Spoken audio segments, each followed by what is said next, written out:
जिला मंजूर। फिल्म हाफिज के सॉन्ग हीर रांझा की अक्सबंदी गुज़श्ता रोज बेदिया रोड पर एक फार्म हाउस में सहर मलिक हीर और सप्तैन आमिर गोंदर रांझा की सरसों के खेतों में हीर के साथ अक्सबंदी की गई, जहां पर मंजली की तान पर फिल्म हाफिज के राइटर डायरेक्टर बासु चौधरी भी झूमने पर मजबूर हो गए। इस हवाला से रिपोर्ट देखते हैं नुमाइंदा 87 न्यूज नईम खान की।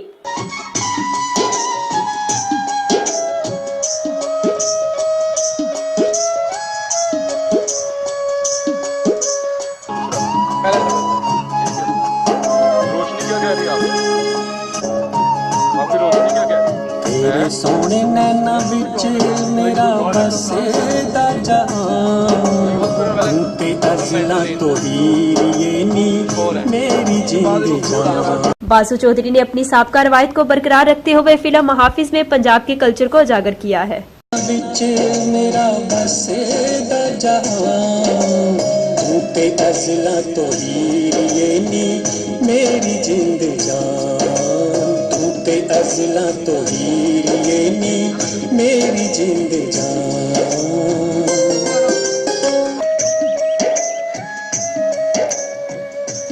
राउंड शुरू हो गया।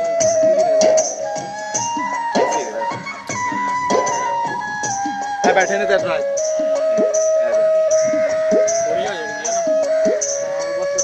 अच्छा लगता है, तीन मूड बजे वो अच्छा लगता है। लाइट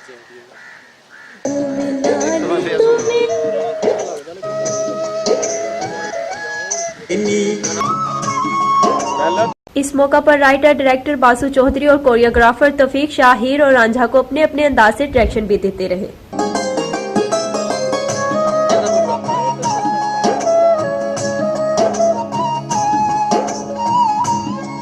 इस गीत में जो वंजली इस्तेमाल की गई बासु चौधरी ने आखिर कहां से मंगवाई, ये भी जानने की कोशिश करेंगे।